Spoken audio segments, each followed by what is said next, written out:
ভাই আমার, আমি বুঝি ভাইয়া, আমারে যদি এখন কন খাড় করাইতাম বেনামাজি, আমি দাঁড় করাইতাম। বেনামাজি অসভ্য হেরে চিনা যায়।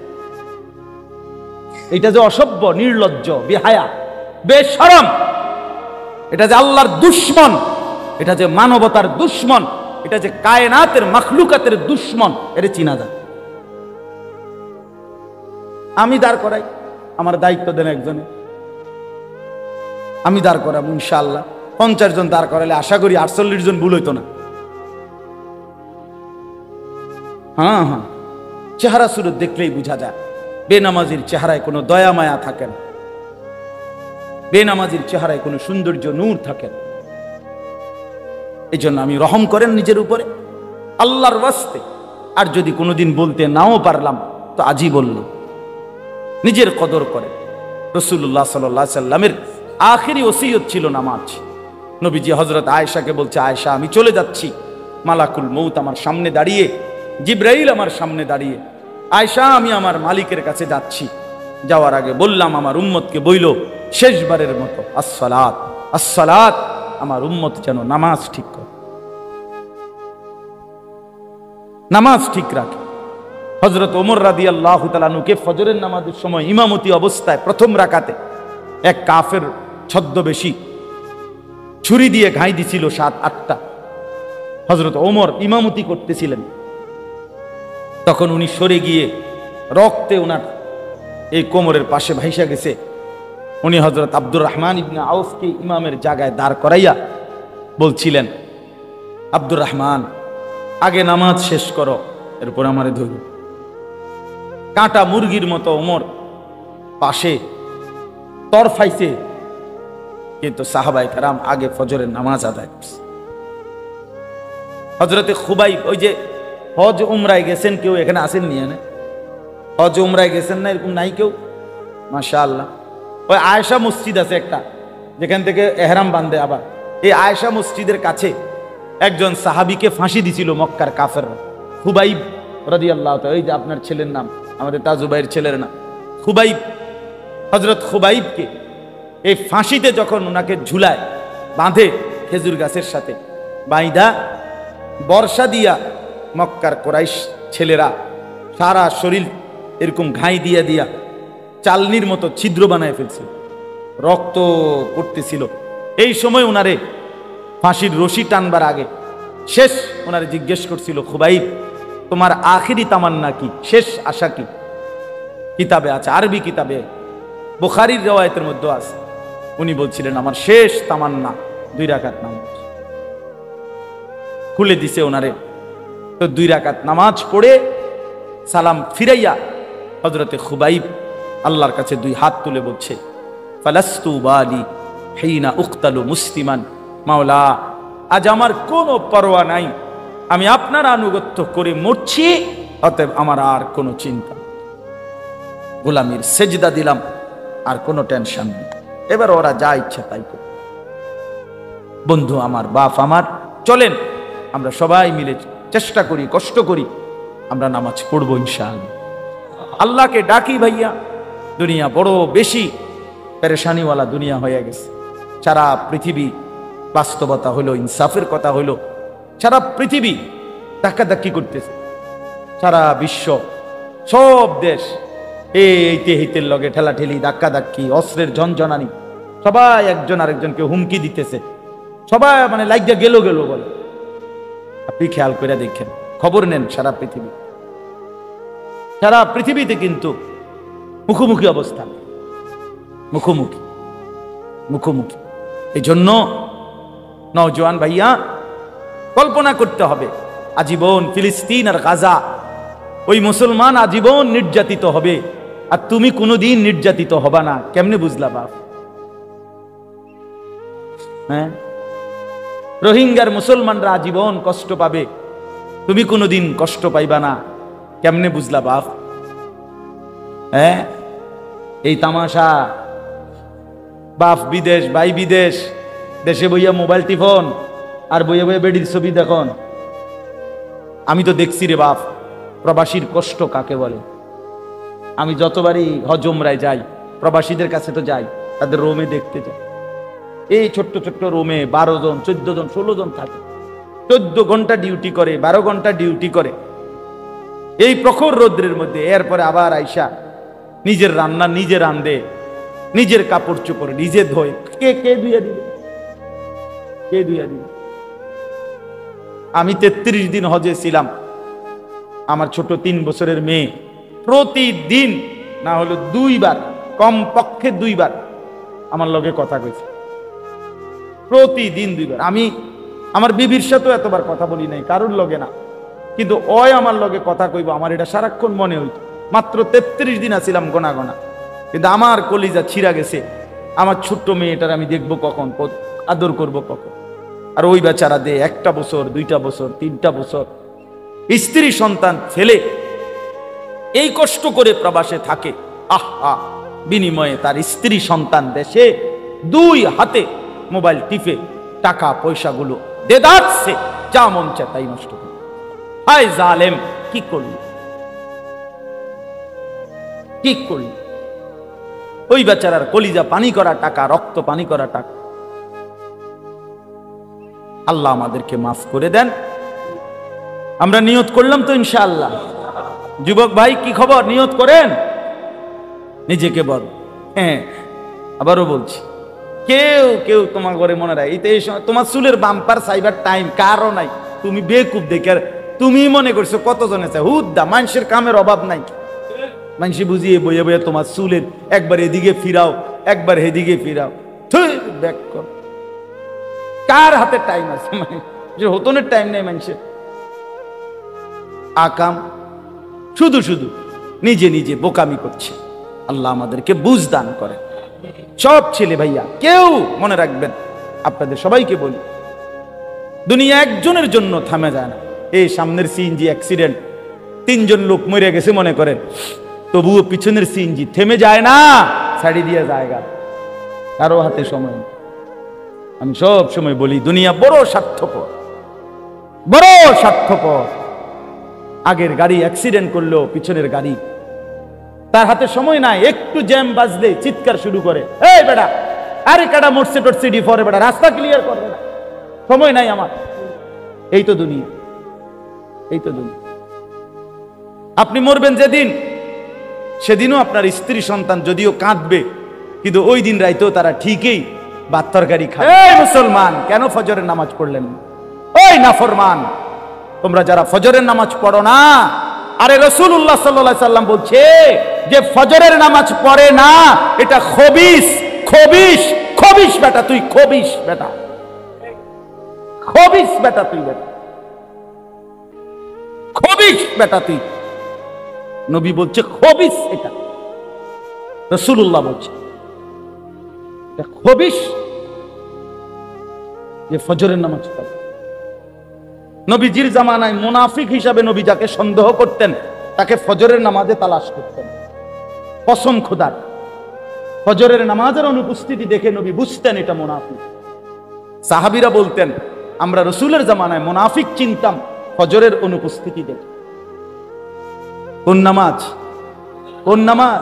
ফজর। ফজর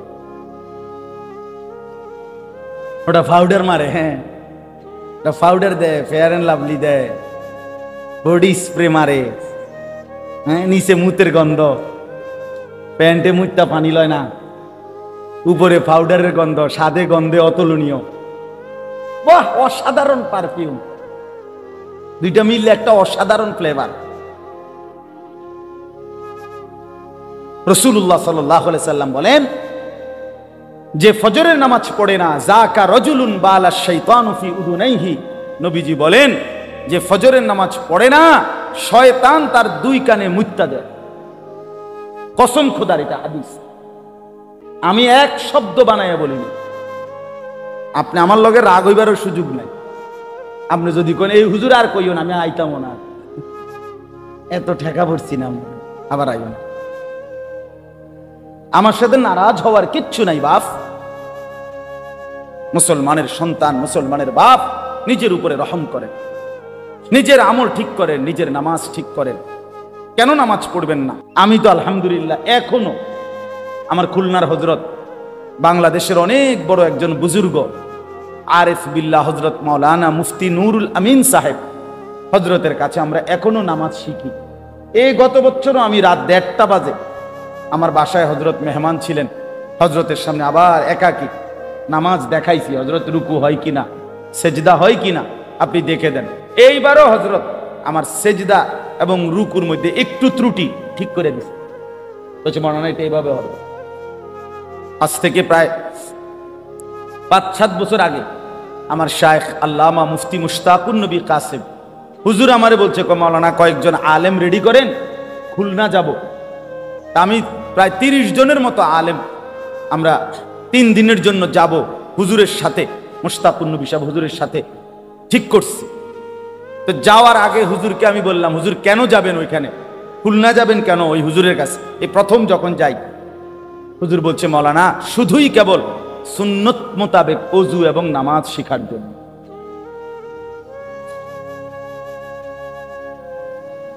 অথচ উনি সারা দেশ না সারা পৃথিবী খ্যাত আলেম, কিন্তু তিনিও এখনো বলতেছেন আমার এখনো শেখা।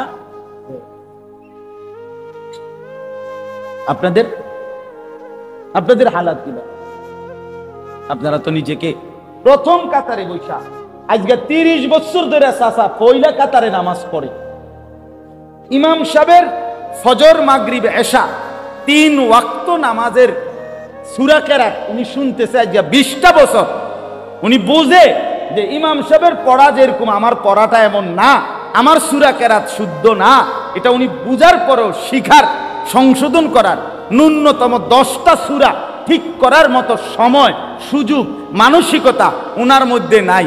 ওনার টার্গেট একটাই, মেন ওনার অফিসটাই হলো সাদওয়ান, গিয়েই সাদওয়ান, গিয়েই বন বিড়ি সাত আর গপ আর গিবত আর 14 গোষ্ঠীর বদনাম, গ্রাম এলাকা ইউনিয়ন জেলা উপজেলা শেষ কইরা বুদ্ধি দিতে দিতে ইউরোপ আমেরিকারে পর্যন্ত বুদ্ধি দেয় একেবারে।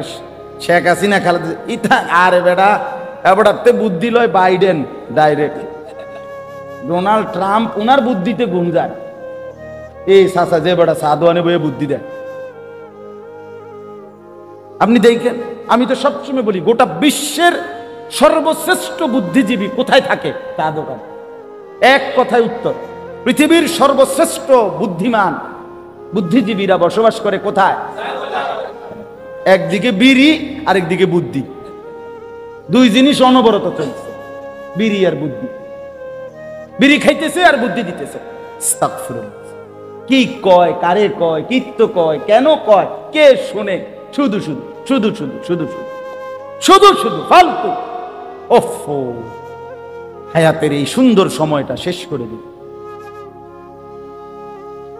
40 বছর পরের 50 বছরের এই সুন্দর হায়াত বরবাদ করে। অথচ এই হায়াত আর আসবে, এই জিন্দেগি আর আসবে না। বলেন 16ই জুলাই 2024 রোজ মঙ্গলবার পৃথিবীতে আর কোনোদিন আসবে? আগামী বছর 16ই জুলাই হবে, সেটা 24 না 25 সাল। আগামী সপ্তাহে মঙ্গলবার আসবে, কিন্তু সেটা 16 তারিখ না, আর কোনো দিন আসবে, কোন রাত আর ফিরে না। আমার বাপ, মনে রাখো জিন্দেগি ওয়ান ওয়ে, শুধু সামনের দিকেই যেতে হয়, আর কোনো দিন পেছন ফেরা যায় না। রাস্তার মধ্যে যেটা ওয়ান ওয়ে, সেটা দিয়েও সামনের দিকে যাইতে হয়। তবে রাস্তার ওয়ান ওয়ের মধ্যে একটা সুযোগ আছে, পেছনে ফিরবার জন্য ইউটার্ন নেওয়া যায়। কিছু দূর গেলে আবার কি আছে, ইউটার্ন আছে, ইউটার্ন দিয়ে পিছনে আসা যায়। কিন্তু খোদার কসম, হায়াতের কোনো ইউটার্ন নেই। আছে বাপ? আজকের দুপুরে ফিরতে পারবেন? আজকের আসরের ওয়াক্তে আপনি বিকাল টাইমটার কাছে আরেকবার ফেরত যাইতে পারবেন? আজকেরটা আর রব্বানা আখরিজনা না'মাল সালিহান গায়রাল্লাযী কুন্না না'মাল। রব্বুল আলামিন বলেন, প্রত্যেকটা জাহান্নামী নাফরমান জাহান্নামের ভীষণ আগুনে যখন ঢেউ খেলবে, উথাল পাতাল ঢেউ খেলবে, চিৎকার দিয়ে জাহান্নামী বলবে, রব্বুল আলামিন অল্প সময়ের জন্য দুনিয়ায় ফেরত যেতে দেন। এবার যদি যেতে পারি এবার সবগুলো আমল করে ফেলবো, নেক আমল। আল্লাহ তখন সাথে সাথে বলবেন, আওয়ালাম নুআম্মিরকুম, বান্দা বলো তো আমি কি তোমাকে সময় দেই নাই? 60 বছর কারে দিছিলাম? 40 বছর কাকে দিয়েছিলাম? 30 বছর কাকে দিলাম? বান্দা বলো না। দুপুর 1টা বাজে জোহরের আজান হইছে, এরপরে 4টা 45 আবার আসরের আজান হইছে, মাঝখান দিয়া 3.5 ঘন্টা জোহরের ওয়াক্ত ছিল, অথচ 12 রাকাত নামাজ পড়তে 3 ঘন্টা লাগে না? লাগে কি? তাইলে আমি কি সময় দেই নাই? ফজরের 4 রাকাত নামাজ পড়তে তো লাগতো 4, 5, 10 মিনিট, আমি তো ওয়াক্ত দিয়ে রাখছিলাম 1 ঘন্টার চাইতে বেশি। আমি কি সময় দেই নাই? হ্যাঁ বলেন, কেন ফজরের নামাজ পড়লেন না? এই মুসলমান, কেন ফজরের নামাজ পড়লেন না? ওই নাফরমান, তোমরা যারা ফজরের নামাজ পড়ো না, আরে রাসূলুল্লাহ সাল্লাল্লাহু আলাইহি সাল্লাম বলছে যে ফজরের নামাজ পড়ে না এটা খবিস। খবিস, খবিস বেটা তুই, খবিস বেটা, খবিস বেটা তুই, বেটা খবিস বেটা তুই। নবী বলছে খবিস, এটা রাসূলুল্লাহ বলছে খবিস যে ফজরের নামাজ পড়ে। নবীজির জামানায় মুনাফিক হিসাবে নবী যাকে সন্দেহ করতেন তাকে ফজরের নামাজে তালাশ করতেন। কসম খোদার, ফজরের নামাজের অনুপস্থিতি দেখে নবী বুঝতেন এটা মুনাফিক। সাহাবীরা বলতেন আমরা রাসূলের জামানায় মুনাফিক চিনতাম ফজরের অনুপস্থিতি দেখে। কোন নামাজ? কোন নামাজ? ফজর। ফজর ওটা পাউডার মারে, হ্যাঁ ওটা পাউডার দেয়, ফেয়ার এন্ড লাভলি দেয়, বডি স্প্রে মারে, হ্যাঁ নিচে মুতের গন্ধ, প্যান্টে মুতটা পানি লয় না, উপরে পাউডারের গন্ধ, স্বাদে গন্ধে অতুলনীয়। বাহ, অসাধারণ পারফিউম, দুইটা মিললে একটা অসাধারণ ফ্লেভার। রাসূলুল্লাহ সাল্লাল্লাহু আলাইহি সাল্লাম বলেন যে ফজরের নামাজ পড়ে না, যাকা রাজুলুন বালা শাইতানু ফি উদুনাইহি, নবীজি বলেন যে ফজরের নামাজ পড়ে না শয়তান তার 2 কানে মুত্তা দেয়। কসম খোদার, এটা হাদিস, আমি এক শব্দ বানাইয়া বলিনি। আপনি আমার লগে রাগ হইবারও সুযোগ নেই। আপনি যদি কোন এই হুজুর আর কইও না, আমি আইতামও না, এত ঠেকা পড়ছি না, আবার আইব না। আমার সাথে নারাজ হওয়ার কিচ্ছু নাই বাপ। মুসলমানের সন্তান, মুসলমানের বাপ নিজের উপরে রহম করেন, নিজের আমল ঠিক করেন, নিজের নামাজ ঠিক করেন। কেন নামাজ পড়বেন না? কেন নামাজ পড়বেন? এই 10ই মুহররম আগামীকাল আশুরা, কারবালার প্রান্তরে ইমাম হুসাইন রাদিয়াল্লাহু তাআলা আনহু যখন ওনার 71 জন আহলে বাইত শহীদ হয়ে গেছে, একাকী যখন তিনি ময়দানের শেষ যুদ্ধের জন্য নামছে, আমরা কিতাবে পড়ছি এই মুহররমের 10 তারিখেই ইমাম হুসাইন রাদিয়াল্লাহু তাআলা আনহু যখন ময়দানে একা দাঁড়াইছে, যুদ্ধ শুরু করছে, তখন জোহরের ওয়াক্ত হইছে। ইমাম হুসাইন বলছে প্রতিপক্ষকে, তোমরা আমারে জোহরের নামাজ পড়বার সুযোগ দাও, এরপরে আবার যুদ্ধ হবে। ওই পাশ থেকে শিমার জিল জাউশান, ইমাম হুসাইন রাদিয়াল্লাহু তাআলা আনহু হত্যাকারীদের অন্যতম একজন, শিমার, যাকে আপনারা জানেন নাম, তার পুরা নাম হলো শিমার জিল জাউশান। এই নাফরমান ওই পাশ থেকে বলছে, হুসাইন তোকে জোহরের নামাজ পড়তে দেয়া হবে না, তার আগেই তোর গর্দান তোর দেহ থেকে আলাদা করে ফেলা হবে। ইমামে হুসাইন কসম খোদার, উনি চিৎকার দিয়ে বলছে, তোদের যা মন চায় তোরা তাই কর, আমি আমার মালিকের রবের ডাক আল্লাহু আকবার নিয়ত বাঁধলাম। উনি নিয়ত বাঁধছে, জোহরের নামাজ আদায় করছে। হ্যাঁ বন্ধু আমার, নওজোয়ান সাথীরা, বাবারা, সবার কাছে বলি, এভাবে কেন সমাজ ছেড়ে দিলেন, ঘর ছেড়ে দিলেন, পরিবার ছেড়ে দিলেন? কি করছেন আপনারা? আপনারাই করতেন পারেন। এক সেট সোফা, 6টা চেয়ারওয়ালা, একটা ডাইনিং টেবিল, একটা ফ্রিজ, আর কয়টা কাচের প্লেট, লবণের বাটি, চায়ের কাপ, 2টা আলমারি, 4টা খাট, আর টাইলসওয়ালা একটা বাসা, 4টা রুম, 2টা বাথরুম, এই সামান্য কদ্দুর মিলাইতে গিয়া 60 বছর শেষ করে দিলেন। ওফো, এই এত লম্বা হায়াত, এতগুলো সপ্তাহ, মাস, বছর, এটুকুতেই কি শুনাইলেন? 3 ছেলে বিদেশ পাঠাইছেন, 4টা মেয়ে বিয়ে দিছেন, বাইতে একখান বিল্ডিং করছেন, গ্রামে কদ্দুর জায়গা লইছেন, শহরে কদ্দুর জায়গা লইছেন, ব্যাংকে কোকার টাকা জমাইছেন, খালাস। এই তো মুসলমান, এই ছিল জীবন।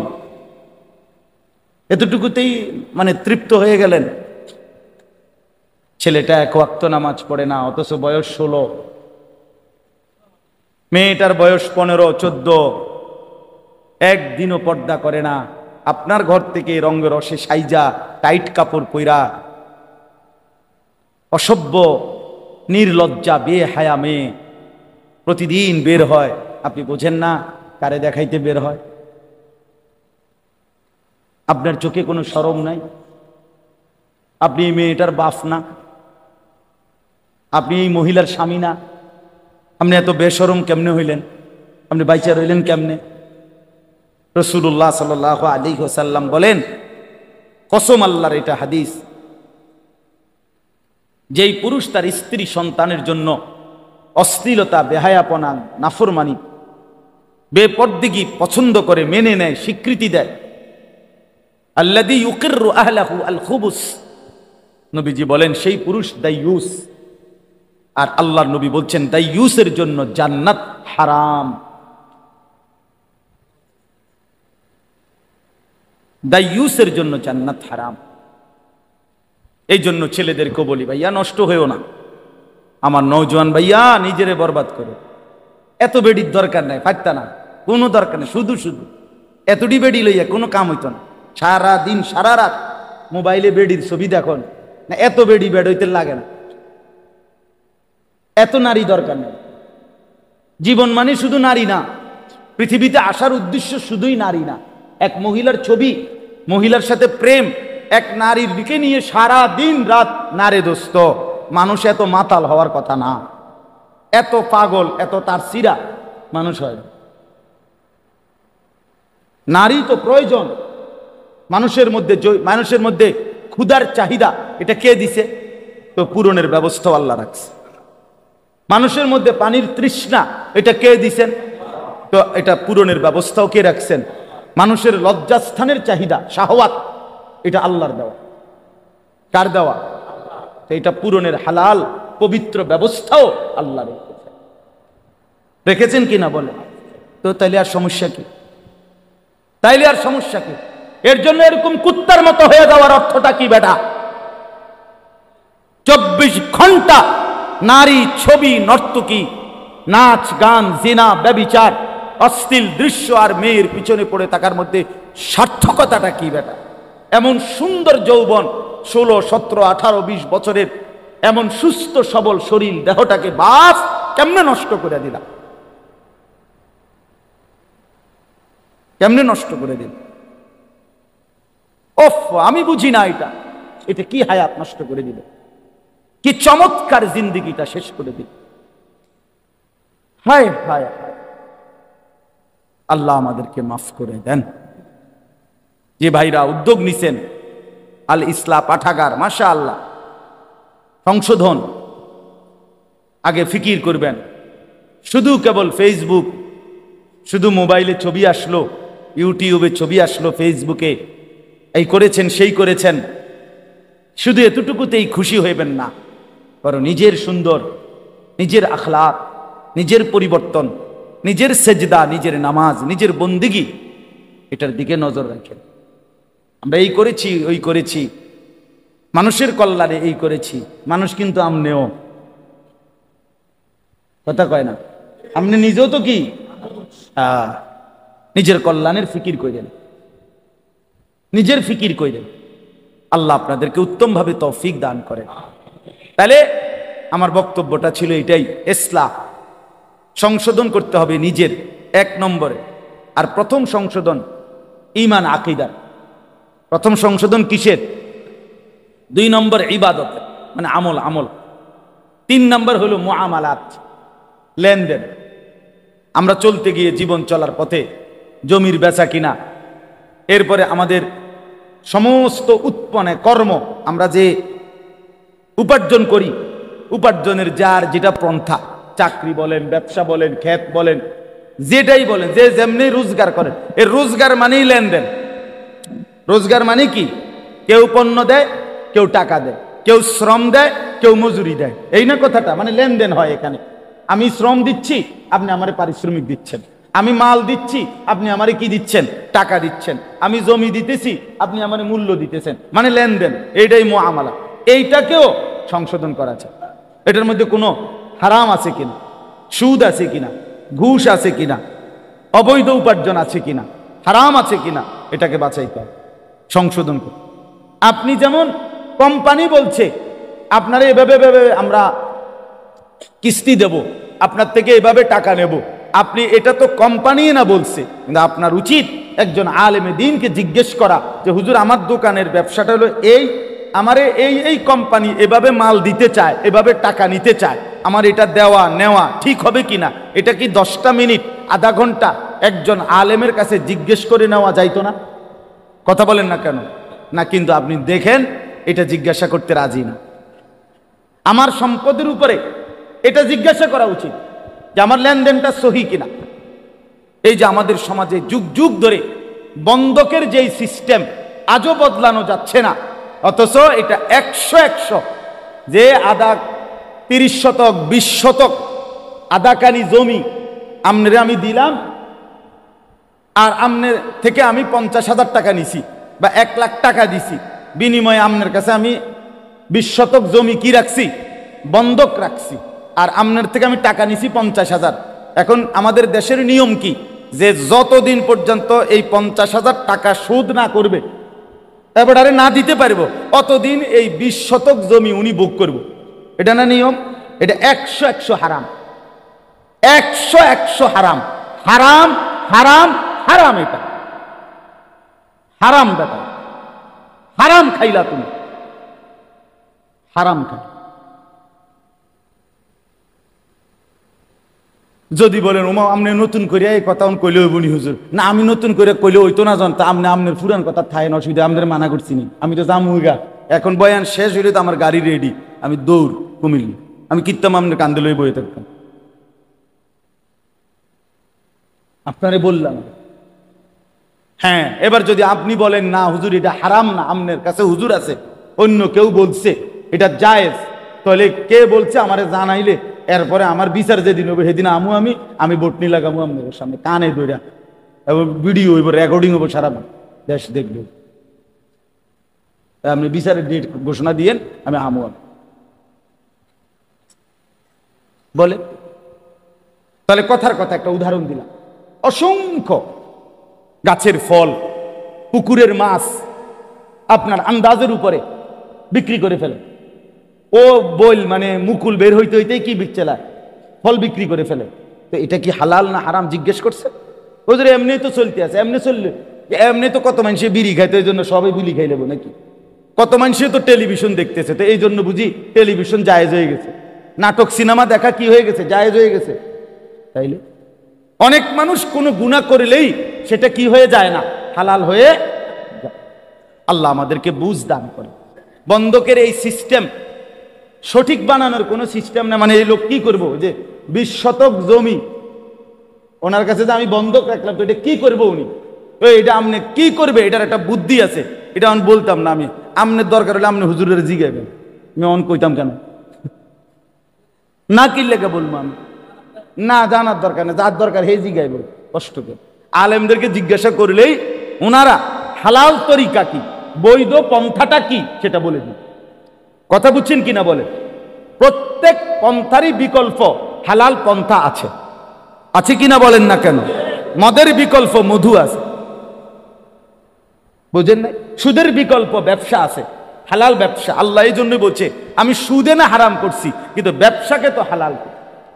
তাহলে বিকল্প হালাল পদ্ধতি আছে কিনা বলেন? আচ্ছা, আপনি জেনে নিবেন। 3 নাম্বার। 4 নাম্বার হলো মুআশারাত, আচরণ, পারস্পরিক আচরণ, মা বাবা, স্ত্রী, সন্তান, ভাই বোন, চাচা মামা, ফুফা খালু, পাড়া মহল্লা, প্রতিবেশী, আত্মীয় স্বজন, বন্ধু বান্ধব, চলার পথের পথিক, মুসাফির, এতিম, গরিব, ফকির, মিসকিন, অসহায়, এই সমাজের আমাকে বাদ দিয়ে যত মানুষ, কার সাথে আমার আচরণ কি হবে এটা জানা, এটা ঠিক করা, এইটাও আমার সংশোধনের অংশ। কথা বুঝছেন? মার সাথে আচরণ যা, স্ত্রীর সাথে আচরণ তা কেমন, সন্তান ভাইয়ের সাথে কেমন, নিকট আত্মীয়ের সাথে আচরণ কেমন, দূরের আত্মীয়ের সাথে আচরণ কেমন, এইটার স্তর জানা চাই, এটার স্তর জানা চাই। মাকে প্রাধান্য দিয়ে স্ত্রীকে জুলুম না করা, স্ত্রীকে প্রাধান্য দিয়ে মার উপরে জুলুম না করা, প্রত্যেককে তার হক আদায় করা। এই আল্লাহ আমাদেরকে বুঝ দান করেন। পঞ্চম নাম্বার হলো আখলাক, আমাদের অন্তরের ভিতরে চরিত্র। প্রত্যেক মানুষের অন্তরে দুই রকমের চরিত্র আছে, কিছু মন্দ চরিত্র, কিছু উত্তম চরিত্র। মন্দ চরিত্রগুলো সরিয়ে ফেলা আর উত্তম চরিত্রগুলো নিজের মধ্যে তৈরি করা, সংশোধন করা। যেমন আপনার মনে করেন কৃপণতা, এ মানুষের ভিতরে থাকে, কৃপণতার একটা অভ্যাস, এটা একটা মন্দ চরিত্র, এটা দূরে সরানো উচিত। দানশীলতা, পরোপকার, এটা একটা উত্তম চরিত্র, এটা আনয়ন করা উচিত। পরের গীবত, পরের প্রতি ঈর্ষা, মানে কারো কিছু ভালো দেখলেই গাও জ্বলা, হিংসা, ঈর্ষা, হিংসা, এটা একটা কি মন্দ চরিত্র। অপরের কল্যাণ দেখে খুশি হওয়া, এটা একটা উত্তম চরিত্র। তাহলে ওই মন্দটা সরানো, উত্তমটা আনা, এটা আমাদের দরকার। তাহলে আমি অল্প কথায় বললাম, 1 নাম্বার আমাদের ঈমান আকীদা সংশোধন করা উচিত, 2 নাম্বার ইবাদত আমল সংশোধন করা উচিত, 3 নাম্বার লেনদেন সংশোধন করা উচিত, 4 নাম্বার পারস্পরিক আচরণ সংশোধন করা উচিত, 5 নাম্বার আখলাক মানে ভেতরের চরিত্র সংশোধন করা উচিত। তাহলে ইসলাহি মাহফিল এবার বলেন তো কি পরিমাণ দরকার? কথাটা বুঝছেন কিনা বলেন? এগুলো একটা একটা করে ধরে ধরে ধীরে ধীরে ঠিক করা দরকার, শোনা দরকার, বুঝা দরকার, সংশোধন করা। এই জন্য আমি অনুরোধ করলাম, যেই ভাইরা আলহামদুলিল্লাহ উদ্যোগ নিছেন, আজকের মজলিসও সাজাইছেন এবং আপনারা ভিন্ন আরো আয়োজনও করছেন, আপনাদের এই সব আয়োজনে আল্লাহ তাআলা বরকত দান করেন। আর আপনারা যারা মসজিদের কমিটি আছেন, মসজিদের ইমাম সাহেব, খতিব, মুয়াজ্জিন সাহেব আছেন এবং মহল্লার মুসল্লি আছেন, আপনাদের কাছে অনুরোধ, আলহামদুলিল্লাহ আপনাদের ফেনী সমৃদ্ধ এলাকা, ফেনী জেলা ওলামায়ে কেরামের জেলা, ওলামায়ে কেরামের জেলা, উপযুক্ত আল্লাহওয়ালা মুত্তাকি ফরহেজগার ওলামায়ে কেরাম আলহামদুলিল্লাহ আছে এখানে। এই জন্য আপনারা মাঝে মাঝে 2 মাস পরে পারেন, 3 মাস পরে পারেন, এরকম ইসলাহি মজলিস করার চেষ্টা করবে।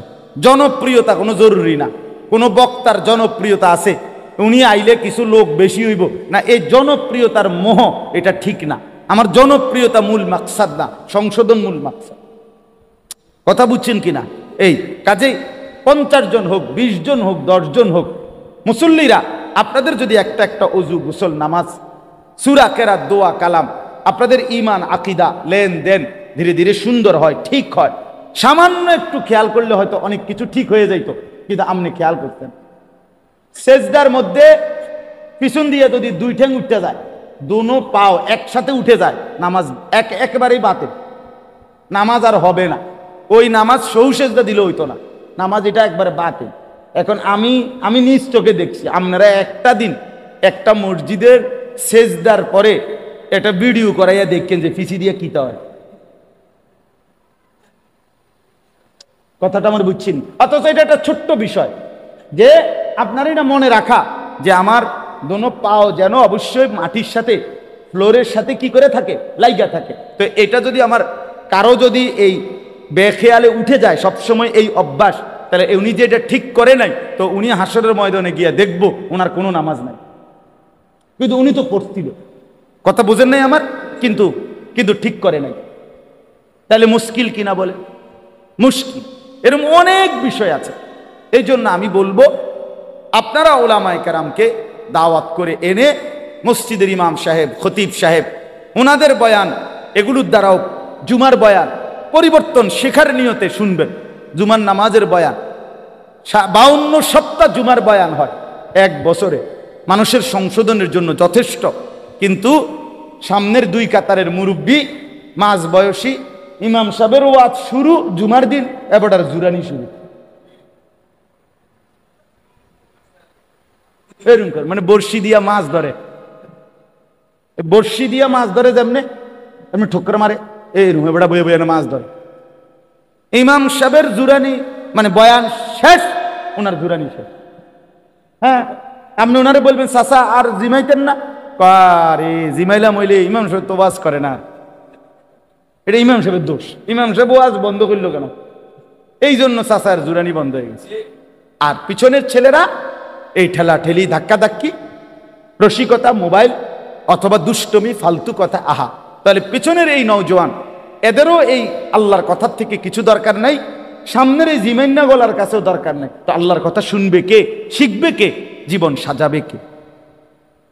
যদি বলেন সবাই, আমি বলি না, সবাই না রে বাপ। সবাই যদি এই সমাজে পচে যেত, নষ্ট হয়ে যেত, তো আসমান, সূর্য আর চন্দ্র আর উঠত না। কিছু ভালো মানুষ, কিছু নেককার, কিছু চরিত্রবান, কিছু দিনদার, কিছু আল্লাহওয়ালা, কিছু তাহাজ্জুদ গুজার, কিছু সেজদাওয়ালা, কোরআন পড়নেওয়ালা আছে বলেই তো সূর্য উঠে, চাঁদ উঠে, রাত আর দিন আসে, আল্লাহর দয়া হয়। সিটার বাটপার, সুদকুর, ঘুষখোর, হারামখোর, মদখোর, নেশাখোর, জুয়ারি, তাদের জন্য সূর্য চন্দ্র ওঠে না, আল্লাহকে যারা সেজদা করে তাদের কারণে।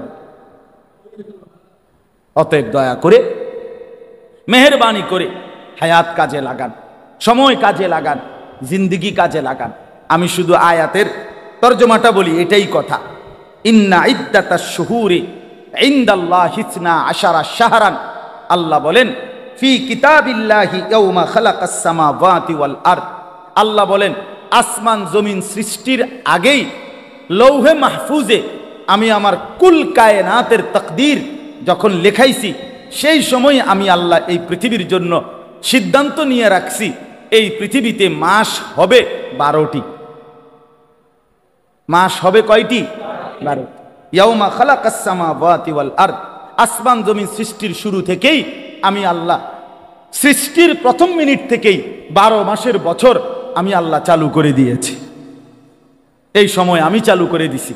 এই যে 12 মাস, এই যে সপ্তাহ, এই যে দিন, এই যে রাত, এই যে সকাল, দুপুর, বিকাল, প্রথমেরটারে কয় সকাল, এরপরে হইলে কয় দুপুর, এরপরে হইলে বিকাল, এগুলো তো আপনার জাতিসংঘের ফয়সালা, ঠিক না? এটা জাতিসংঘের সিদ্ধান্ত। তো মানে প্রথমে সকাল, এরপরে দুপুর, এরপরে বিকাল, নাকি? কথা বলেন না কেন? 7 দিনে সপ্তাহ, 12 মাসে বছর, এগুলো আমেরিকার সিদ্ধান্ত। আল্লাহ বলেন এটা আমার ফয়সালা। সময়, এই প্রতিটা সময়, ঘন্টা, মিনিট, সেকেন্ড, মাস, বছর, সপ্তাহ, দিন, মুহূর্ত, এক বিন্দু, আল্লাহ বলেন এটা আমার সিদ্ধান্ত, আমার সিদ্ধান্ত। মিনহা আরবাআতুন হুরুম, আল্লাহ বলেন এই 12টি মাসের মধ্যে 4টি মাস সম্মানিত, সবচেয়ে বেশি। এই 4টি সম্মানিত মাসের মধ্যে একটা হলো এই মুহররম, জিলকদ, জিলহজ, মুহররম, রজব। এর মধ্যে এখন যে মাস, আগামীকাল 10ই মুহররম। আল্লাহর সৃষ্টির মধ্যে যে কয়টা সম্মানিত দিন, তার মধ্যে অন্যতম একটি দামি, সম্মানিত, পবিত্র একটি দিন আগামীকাল 10ই মুহররম, আশুরা যেটাকে বলে। রাসূলুল্লাহ সাল্লাল্লাহু আলাইহি সাল্লাম বলেন এই আশুরার দিন যে ব্যক্তি রোজা রাখবে, আল্লাহর নবী বলেন আমি আশা করি আমার আল্লাহ তার পিছনের 1 বছরের গুনাহ মাফ করে দিন। এই জন্য নবী সাল্লাল্লাহু আলাইহি সাল্লামের আমল ছিল বাপ। নবীজি সাল্লাল্লাহু আলাইহি সাল্লাম আশুরার রোজা রাখতেন, সাহাবায়ে কেরামকে রাখতে বলতেন, এবং ইন্তেকালের আগের বছর বলছিলেন যে আমি 10 তারিখের সাথে 9 তারিখও একটি রোজা মিলাইয়া রাখবো, মানে 2 দিন। আলহামদুলিল্লাহ, এই জন্য 9 এবং 10, অথবা কেউ ইচ্ছে করলে 10 এবং 11, এই 2 দিন নফল রোজা রাখলে অনেক সওয়াব পাইবেন। নবীজি বলছেন রমজানের পরে বাকি 11 মাসের মধ্যে সবচেয়ে শ্রেষ্ঠ নফল রোজা হলো এই মুহররমের রোজা। আফদালুস সিয়ামি বাদা রমাদান শাহরুল্লাহিল মুহাররম। আলহামদুলিল্লাহ আমরাও চেষ্টা করছি। আমি রোজা ছিলাম, ইফতার করছি দেখেই একটু দেরি চাই, নাই তো আমি জাস্ট টাইমে আসতে পারতাম। এই জন্য আপনাদের কাছে অনুরোধ করলাম, যারা আজকে রাখছেন কালকে আরেকটা রাখবেন ইনশাআল্লাহ। যারা পারেন নাই, যারা চেষ্টা করেন কালকে বুধবার, তারপরের দিন বৃহস্পতিবার, এই 2 দিনের 2টা রোজা রাখতে অনেক বড় সওয়াব পাবেন। স্ত্রী, সন্তান, ঘর পরিবারের মা বোনদের কাছেও বলবেন। সর্বশেষ কথা হলো যালিকা দ্বীনুল কাইয়্যিম। আল্লাহ বলেন এই মাস, বছর, ঘন্টা, মিনিট, সেকেন্ড এবং সম্মানিত 4টি মাস, এই সব কিছুই আমি আল্লাহর অকাট্য বিধান। অতএব তুমি রাতকে ডবল একসাথে আনতে পারতা না, দিন ডবল একসাথে আনতে পারতা না, তুমি কোনো ঘন্টা আটকাইতে পারতা না, তুমি কোনো মিনিট থামাইতে পারতা না। পারবেন? আল্লাহ চাইলে পারবে, আর কেউ পারবে?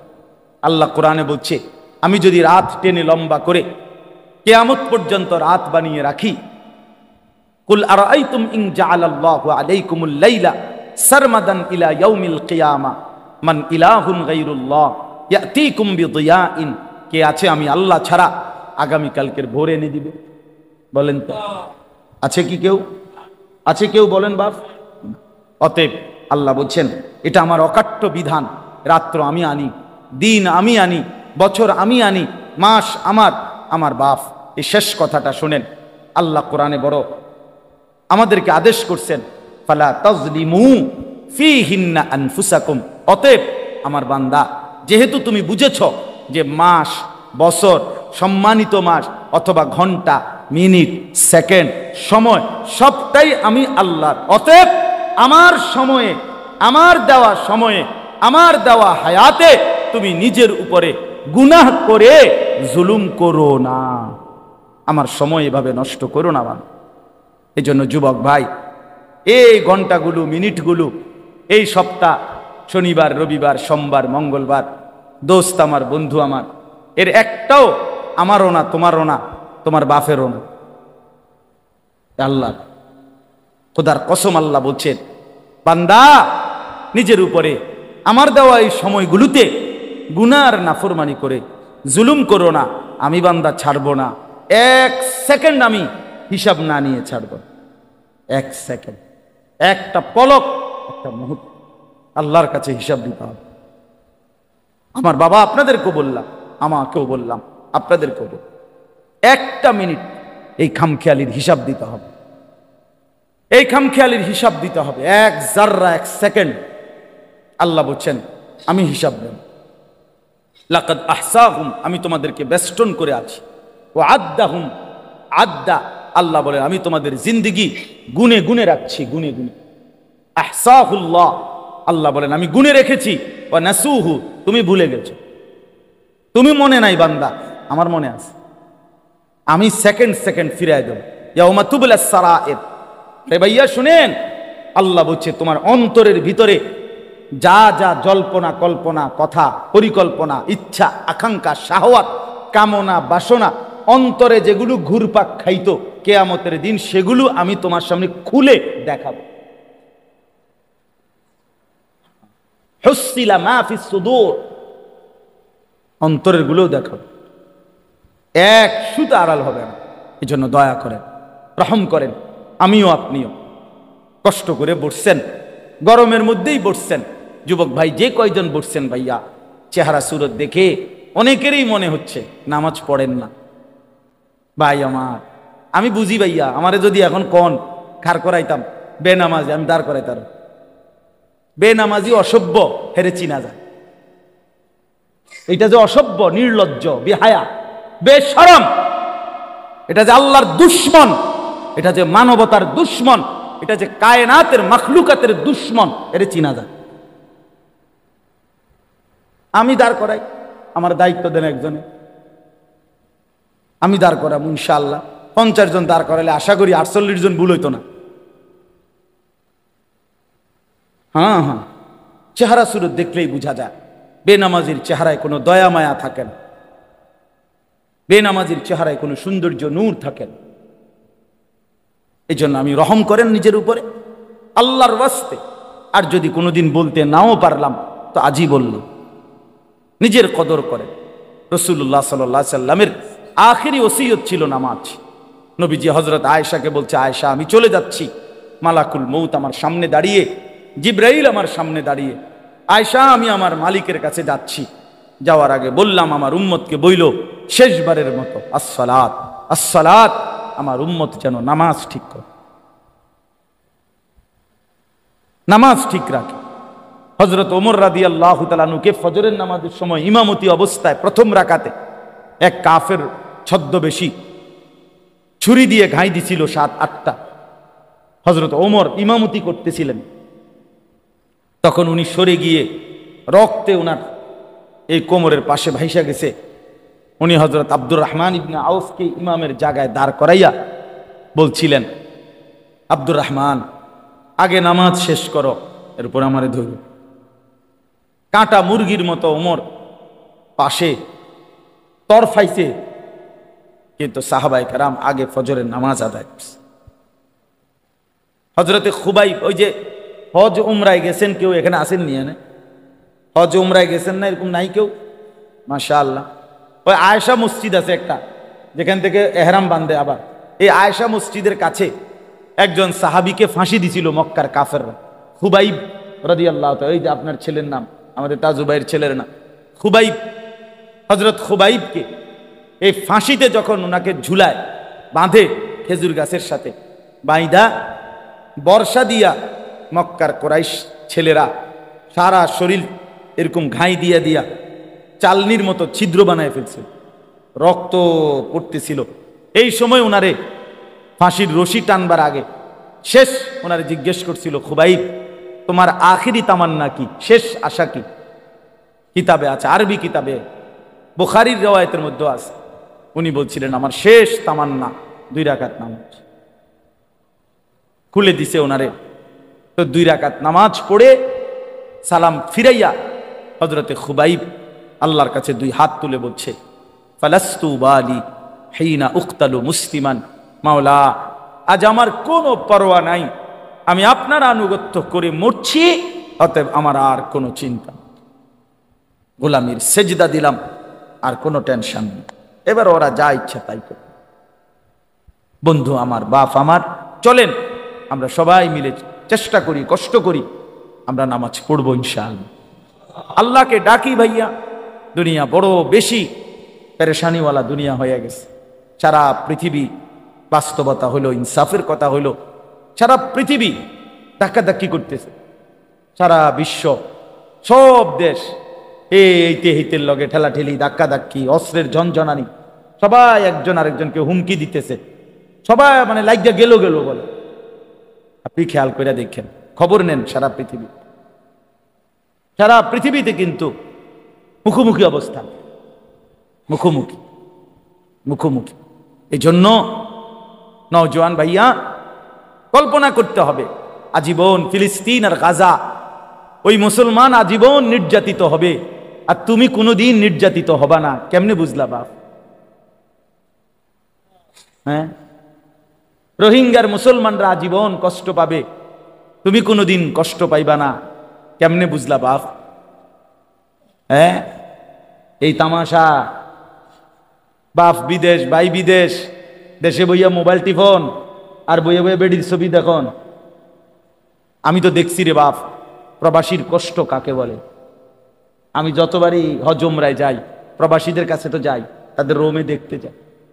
এই ছোট্ট ছোট্ট রুমে 12 জন 14 জন 16 জন থাকে, 14 ঘন্টা ডিউটি করে, 12 ঘন্টা ডিউটি করে এই প্রখর রৌদ্রের মধ্যে। এরপরে আবার আইসা নিজের রান্না নিজে রান্ধে, নিজের কাপড় চোপড় নিজে ধোয়। কে ধুইয়া দিবে? কে ধুইয়া দিবে? আমি 33 দিন হজে ছিলাম, আমার ছোট 3 বছরের মেয়ে প্রতিদিন না হলে 2 বার, কমপক্ষে 2 বার আমার লগে কথা কইছে, প্রতিদিন 2 বার। আমি আমার বিবির সাথেও এতবার কথা বলি নাই, কারুর লগে না, কিন্তু ওই আমার লগে কথা কইব, আমার এটা সারাক্ষণ মনে হইত। মাত্র 33 দিন আছিলাম গোনা গোনা, কিন্তু আমার কলিজা ছিঁড়া গেছে। আমার ছোট্ট মেয়েটার আমি দেখবো কখন, আদর করব কখন। আর ওই বেচারা দে 1টা বছর, 2টা বছর, 3টা বছর স্ত্রী সন্তান ফেলে এই কষ্ট করে প্রবাসে থাকে, আহা, বিনিময়ে তার স্ত্রী সন্তান দেশে দুই হাতে মোবাইল টিপে টাকা পয়সাগুলো দেদাচ্ছে, যা মন চায় তাই নষ্ট করে। হায় জালেম, কি করলি, কি করলি? ওই বেচারার কলিজা পানি করা টাকা, রক্ত পানি করা টাকা। আল্লাহ আমাদেরকে মাফ করে দেন। আমরা নিয়ত করলাম তো ইনশাআল্লাহ। যুবক ভাই, কি খবর? নিয়ত করেন, নিজেকে বল। হ্যাঁ, আবারও বলছি, কেউ কেউ তোমার ঘরে মনে রাখ, এই সময় তোমার চুলের বাম্পার সাইবার টাইম কারো নাই। তুমি বেকুব দেখে তুমি মনে করছো কতজনে চায়, হুদ্দা মানুষের কামের অভাব নাই। মানুষ বুঝিয়ে বইয়ে বইয়ে তোমার চুলের একবার এদিকে ফিরাও, একবার এদিকে ফিরাও, ব্যাক কর। কার হাতে টাইম আছে? যে হতনের টাইম নেই মানুষের। আকাম শুধু শুধু নিজে নিজে বোকামি করছে। আল্লাহ আমাদেরকে বুঝ দান করেন। সব ছেলে ভাইয়া, কেউ মনে রাখবেন, আপনাদের সবাইকে বলি, দুনিয়া একজনের জন্য থামে যায় না। এই সামনের সিএনজি অ্যাক্সিডেন্ট, 3 জন লোক মরে গেছে মনে করেন, তবুও পিছনের সিএনজি থেমে যায় না, ছাড়ি দিয়ে জায়গা, কারো হাতে সময় নেই। আমি সব সময় বলি, দুনিয়া বড় স্বার্থপর, বড় স্বার্থপর। আগের গাড়ি অ্যাক্সিডেন্ট করলো, পিছনের গাড়ি, তার হাতে সময় নাই। একটু জ্যাম বাজলে চিৎকার শুরু করে, এই বেটা, আরে কাটা মরছে টরছে ডিফরে, বেটা রাস্তা ক্লিয়ার করবে না, সময় নাই আমার। এই তো দুনিয়া, এই তো দুনিয়া। আপনি মরবেন যেদিন, সেদিনও আপনার স্ত্রী সন্তান যদিও কাঁদবে, কিন্তু ওই দিন রাইতেও তারা ঠিকই ভাত তরকারি খাবে। হ্যাঁ, হে ঘরে তাই না দিছে, এরা যাইতে আরো ভালো করে খাওয়ায়। যে কান্দাটা কাঁদছ, আরো গদ্দুর গোস্ত লও, ভাত লও, আরো ধোকা। দুনিয়া ধোকা, দুনিয়া কি ধোকা, ধোকা, ধোকা, ধোকা, ধোকা। আল্লাহ আমাদেরকে মাফ করে দেন। দেন ভাই, কি পুরস্কার দিবেন বলছেন?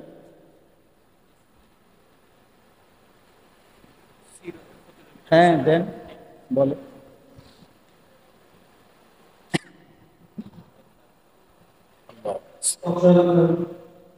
যুব সমাজ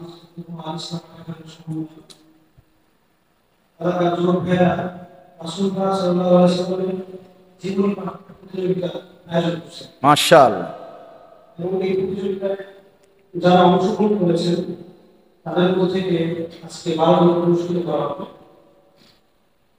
আমরা যারা পুরস্কার পাবো, যাদের নাম এখানে লেখা আছে, তাদের স্ট্যাচু আমরা সবাই প্রশ্ন পিছে চলে আসবে, এই চলে আসবে নামগুলো পড়া হচ্ছে, আপনারা সবাই যখন করবে দেখে চলে আসবে। মোহাম্মদ নূর নবী ইসলাম ভাই, মোহাম্মদ নাইম ভাই, মোহাম্মদ শরীফুল ইসলাম ভাই, মোহাম্মদ সাজ্জাদ হোসেন শান্ত, শাকিব হোসেন, মোহাম্মদ শহীদ ইসলাম ভাই, শাহাদ হোসেন ভাই, মেহরাব হোসেন ভাই, জাহিদুল ইসলাম, কাজী জুনায়েদ মাহমুদ ভাই, ইমরান খান জাভেদ ভাই, আতাউর রহমান শরীফ ভাই, যাদের নাম বলা হচ্ছে দোস্ত ভাই, প্রশ্ন করে এই সিটে চলে আসে। আলহামদুলিল্লাহি রাব্বিল আলামিন।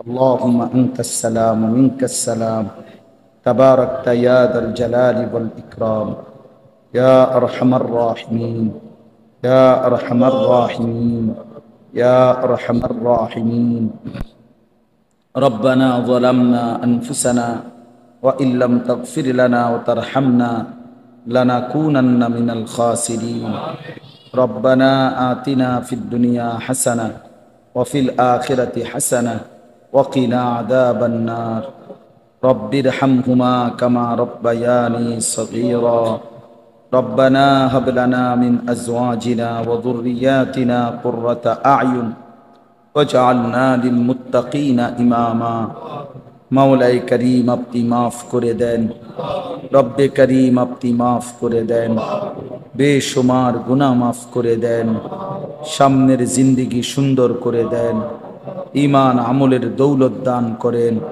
তাকওয়া তহারতের জিন্দেগি দান করেন, ইজ্জত আফিয়ত দান করেন। আল্লাহ জীবনটা কাজে লাগাবার তৌফিক দান করেন।